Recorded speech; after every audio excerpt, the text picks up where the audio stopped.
Hi Vogue, it's Jessie Inchauspé, also known as Glucose Goddess, and I'm so happy to welcome you in my Paris apartment for the first episode of the new series Wellness Check with Vogue France. And in this first episode, I'm gonna show you everything I eat in a day for optimal energy, no more cravings, and helping your short-term and long-term health. So you're gonna follow me throughout the entire day, and the Vogue team here is gonna challenge me. Yes, Vogue is gonna challenge you. In lots of practical cases. You'll learn all of my hacks. Come with me.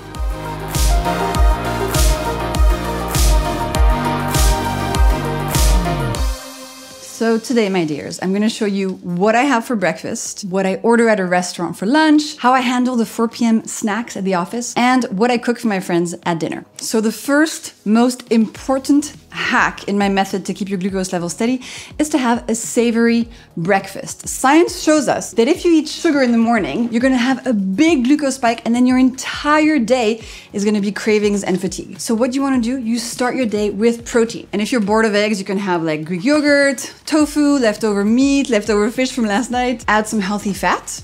Here I'm gonna put some feta and some butter. And why not some little cherry tomatoes. So having a savory breakfast in the morning is gonna help you so much feel amazing. If your whole life you've been having cereal and orange juice, this is a game changer.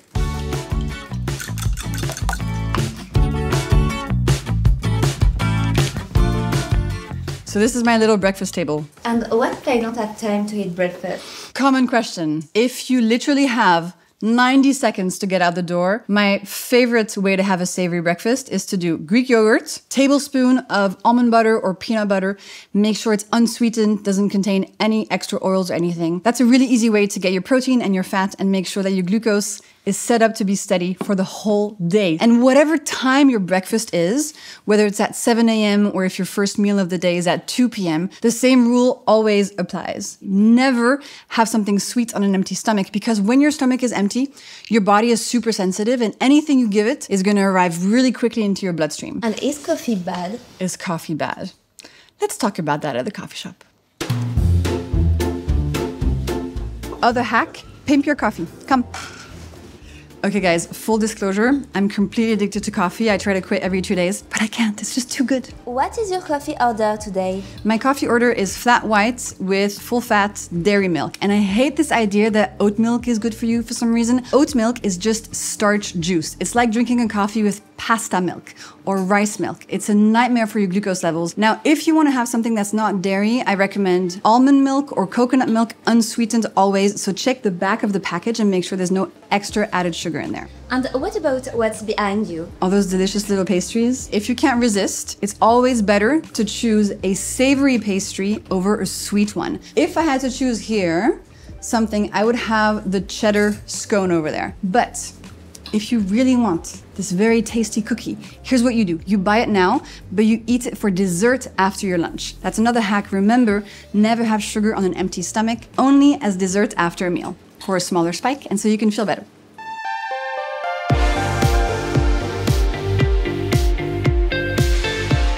Welcome to lunch. I'm having lunch at a restaurant and I want to show you exactly how I pick what I'm going to eat. So the first thing I look at on a menu is the starters. I'm looking for a starter that is vegetable based because vegetables contain fiber.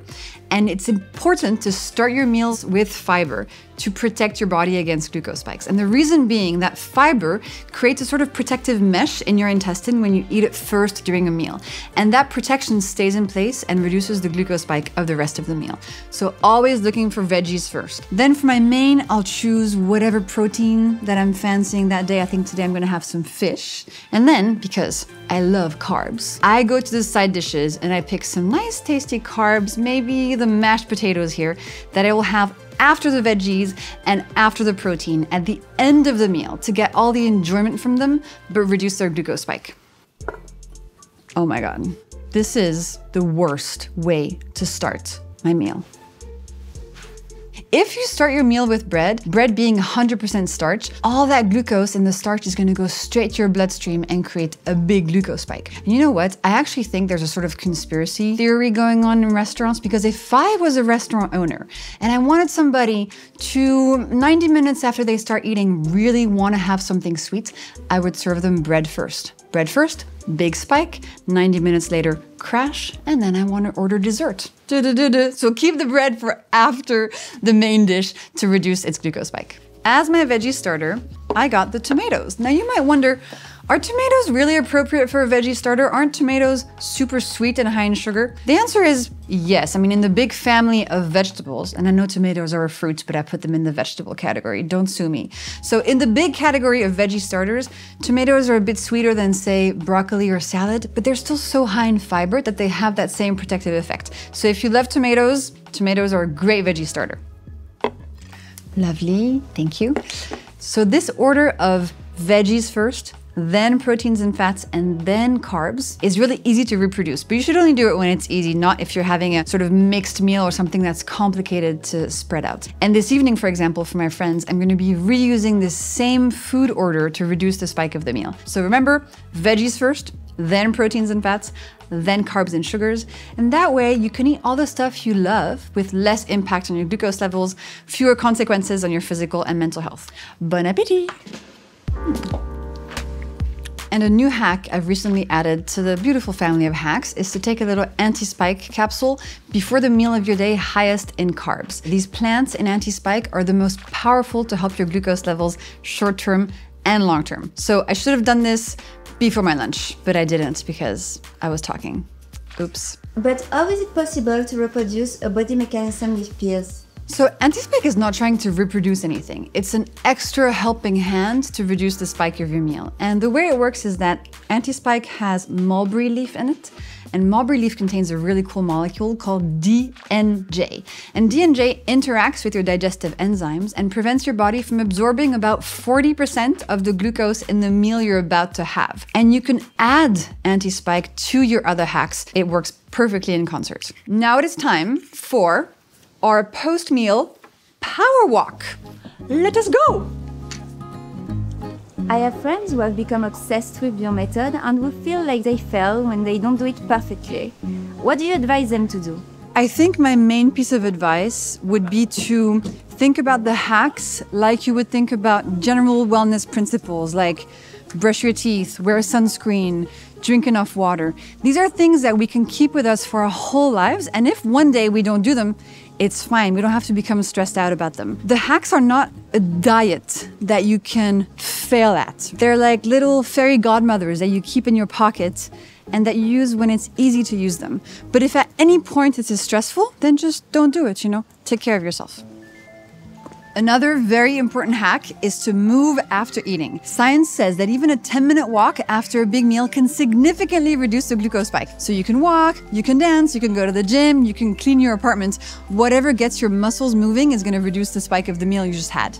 And what do you say to people who say that glucose spikes cannot grow? Small spikes are fine, but if your glucose gets into a damaging range, it's actually going to cause problems in your body. A glucose spike into a damaging range might be caused by eating a big sweet breakfast, orange juice, too much sugar, too much candy, a big bowl of pasta with no protein, no fiber. And those we really want to avoid because they create glycation, inflammation, and insulin release in the body, which are actually bad for you. We don't have to keep our glucose levels perfectly flat, but we must steady them if we want to help our health short-term and long-term. Okay, but don't we need sugar for energy? No, we don't need sugar for energy. That's one of the biggest lies ever invented. Even if you don't eat any sugar or any carbs, your body will make from within all of the glucose that it needs. Okay guys, now let's go to the Vogue offices and have a look at what snacks they're eating. I think they need some help. Welcome to the Vogue offices. Let's go find the snack cupboard. So, when we eat something like dried fruit as a snack, we may think it's giving us energy because sugar releases dopamine in the brain, and dopamine is the pleasure molecule. But actually on the inside, dried fruit is just like a big sugar bomb. So it might taste good, but it'll make you tired in 1 hour. Rice cakes, confiture. Rice cakes sound healthy, lots of marketing telling you they're healthy. They're just starch, a big glucose bomb again, and here's just more sugar. So sugar plus starch, big spike. I mean, chocolate. Chocolate is not great for you. So I'll give this a pass because if you're eating chocolate, you know what it is and you're not being fooled by any marketing. Fruit yogurts. Oat milk. These may sound like they're good for you, but again, a lot of sugar, big glucose spikes. So all of these snacks are gonna give you short-term dopamine, but on the inside, the glucose spikes they create are gonna harm your physical and mental health, your energy, give you cravings, and hurt your brain. So what do we do? I will be back in 5 minutes. Okay. I did a little shopping spree for the Vogue team. First of all, unsweetened almond milk instead of the oat milk. Second, nice sourdough bread instead of the rice cakes. Then, replace the jam with unsweetened nut butter. I would definitely recommend changing this kind of chocolate for a simple, nice dark chocolate with less sugar in it. And let's replace these little sweet yogurt sugar bombs with a simple Greek yogurt in which you can add some frozen berries and some more nut butter if you want. And then finally, the dried fruit, bye-bye. We will replace them with apples and, to reduce the spike of the fruit, some nuts. And voila! Now we're gonna go shopping because I'm making dinner for some friends tonight and I'm taking you with me. Let's go!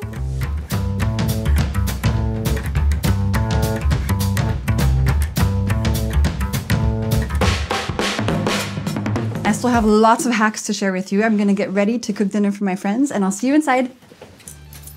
Tonight, the menu is the following. First of all, I'm making one of my favorite veggie starters. It's a miso-based dressing spinach salad. It's the recipe of my cousin Arthur. It's unbelievable. Then baked salmon, baked sweet potatoes, and lots of chocolate for dessert, because I love chocolate. But Vogue, before you go, we gotta talk about something. We gotta talk about vinegar. And I have to make you a vinegar mocktail. Now, why vinegar? Because vinegar is an amazing ingredient. Vinegar, and it can be any type of vinegar, contains a molecule called acetic acid.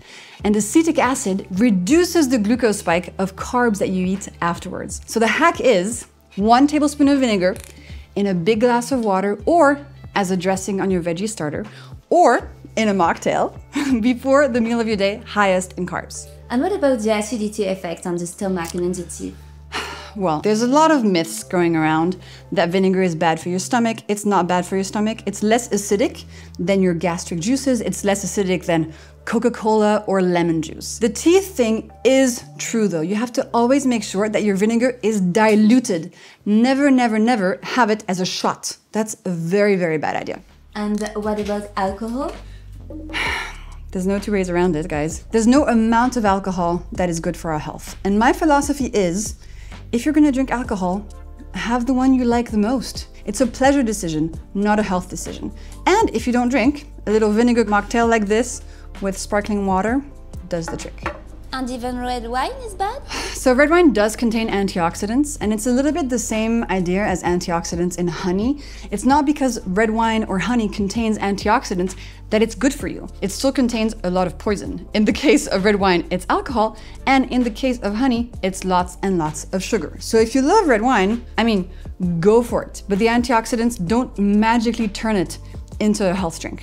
And here we go. One for you and one for me. Cheers.